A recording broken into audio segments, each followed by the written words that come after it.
The Washington Post is in hot water over a hit piece on Dave Portnoy. It used shady tactics to rile up controversy to destroy Portnoy's One Bite Pizza Festival. The length mainstream media outlets will go to destroy reputation knows no bounds. Welcome to America Uncovered. I'm Chris Chappell. What is the purpose of journalism?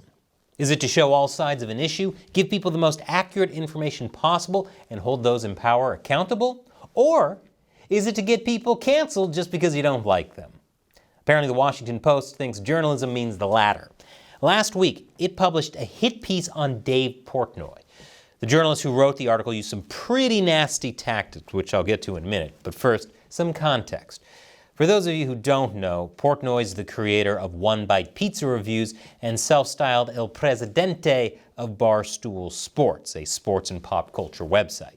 He has a successful following, but he's known for being involved in a lot of controversies.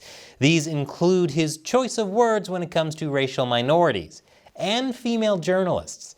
He's made some jokes that were, shall we say, off color. There are also the allegations of sexual misconduct published by Business Insider back in 2021, which Portnoy denied. Now, I'm not going to get into the nitty-gritty of whether people should or shouldn't like Portnoy. That's not the point of this episode. I'm bringing these things up to show why some people might be motivated to dig up dirt against Portnoy.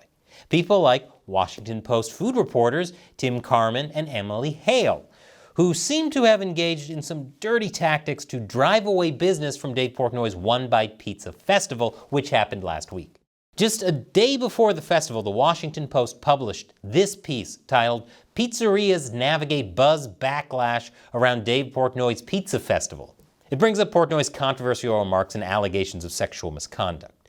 It also claims that some influencers, writers, and activists have been calling out the pizzerias and sponsors participating in the event, though it only cites a mathematician's Instagram post and an opinion piece on NJ.com. That's it. That's the backlash WAPO saw as worthy of reporting. But that's not the only issue with this article. The way the Washington Post got around to making this report is extremely shady. Before WAPO published its article, Portnoy discovered that Hale was contacting sponsors of his pizza festival behind his back. He obtained a screenshot of one of her emails which read, "We are planning to write about the festival and how some of the sponsors and participants have drawn criticism by seeming to associate themselves with Dave Portnoy, who has a history of misogynistic comments and other problematic behavior. I wanted to make sure that the sponsor emailed had a chance to respond to this since the company is the most prominent of the partners for his festival." Portnoy commented that this looks a lot like treacherous interference, though what he actually meant was tortious interference, a common law tort that most often arises in commercial litigation when one party damages another party's contractual or business relationship with another. In short, the Washington Post tried to pressure sponsors to abandon the One Bite Pizza Festival by threatening to make them look bad through association with Portnoy under the guise of journalism. Portnoy called Hale and confronted her and questioned why they never reached out to him. She said she hadn't gotten around to it and arranged a call the next day, though according to Portnoy, the Washington Post canceled it. But Portnoy's call with Hale is very telling of how dirty modern journalism has become. I'll tell you how after this quick commercial break. Welcome back. Washington Post journalist Emily Hale used some very underhanded tactics to encourage Portnoy's business partners to recant from participating in this year's One Bite Pizza Festival. We have Portnoy to thank for showing us the state of modern journalism in the mainstream media. Portnoy recorded his phone call with Hale, and it does not look good for her. One of the first things you'll notice in Portnoy's recording is that Hale initially denied having sent emails to his business partners containing negative language about Portnoy. We have this pizza fest happening on Saturday, and you're reaching out to our advertisers, and you're basically sending an email that says, to the effect, Dave's a misogynist, racist. Do you want to defend yourselves advertising at this event, right? No, I'm not. I haven't said anything like that. I can read if you want. If you want, I can read what you actually sent. I have it. After Portnoy read the email aloud, Hale changed her tune. Then she admitted that she used smear and slander as a way to get people to respond. Oh, that's the one I sent to which was definitely the most pointed of them because I really did want them to respond, and I was hoping to get something from them. I can say I have not made my mind up about you. Then why would you include that in the email to sponsors?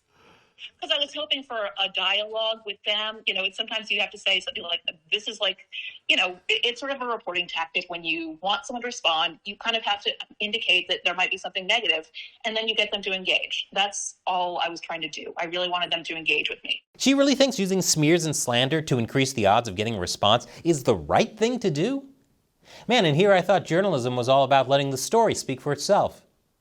Regardless of whether accusations against Portnoy are true or not, this is a very dangerous tactic.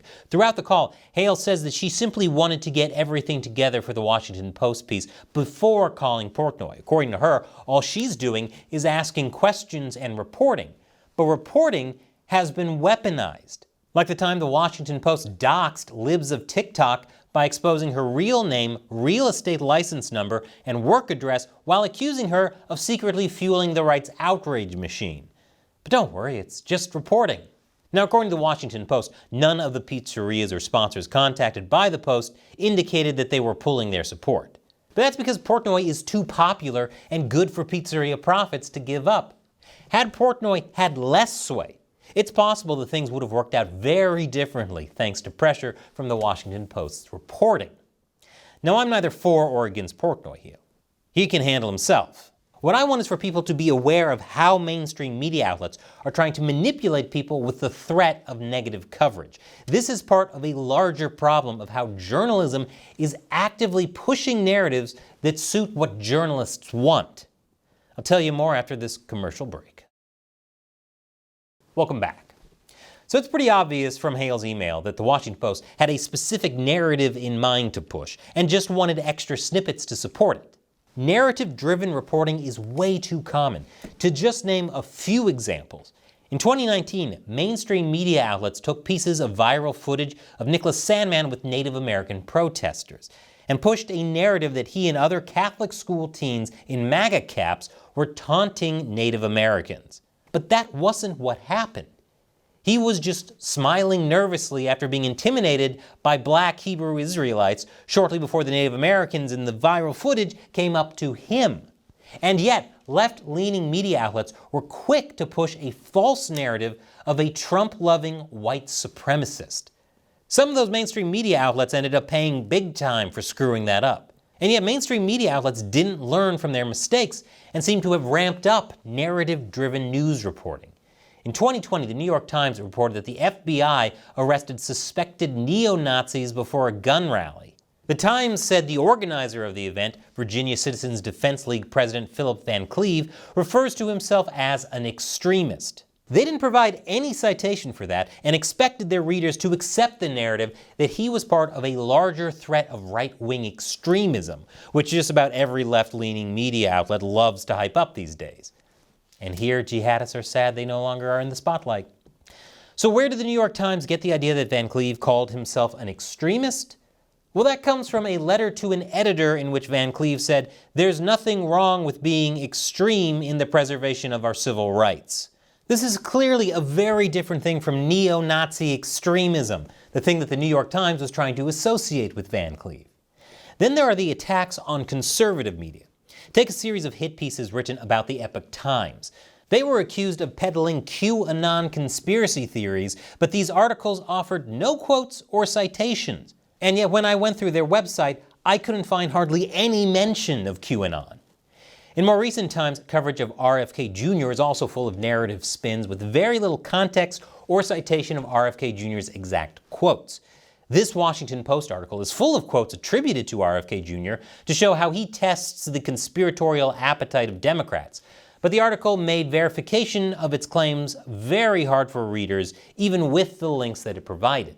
Media outlets have even taken RFK Jr. out of context, such as mixing up the types of vaccines he was criticizing and made false equivalencies, such as equating opposition to vaccine mandates with opposition to all vaccines. News outlets even censored RFK Jr.'s exact words, like when ABC News edited an interview to exclude what they called false claims about the COVID-19 vaccines. or when Salon took down an article written by RFK Jr. They also sometimes added their own context for what RFK Jr. said. Letting narratives drive reporting and cherry-picking facts that support it isn't supposed to be how journalism works. It's no wonder there's so much distrust in journalists these days, and that many Americans believe that news organizations deliberately mislead them. But you don't have to feel hopeless about the state of journalism. That's because you have America Uncovered on your side, and you're on ours with voluntary contributions on patreon.com/America Uncovered. Don't worry, we don't ask your business partners if you're a misogynist, racist, extremist behind your back. And if you want to learn more in depth about how journalists hate objectivity and encourage narrative-led reporting, then click on this video. Once again, I'm Chris Chappell. Thanks for watching America Uncovered.